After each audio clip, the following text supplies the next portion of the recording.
So, ayun na nga ang chika. For this video, samahan nyo ako mag-prepare ng isa pang binalot dish. At tatawagin natin tong binalot na halimaw sa bangus.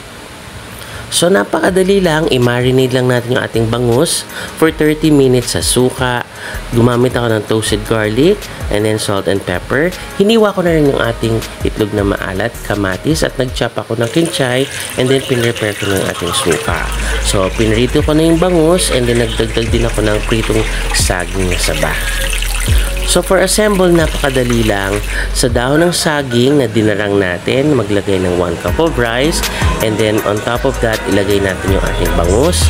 Sa ibabaw ng bangus, ilagay natin yung itlog na maalat at kamatis. And then, i-garnish natin ng kinchay. Tapos, sa side naman natin ilagay yung ating saging na saba. And that's it. Tapos na yan. Ready na yan ibalot.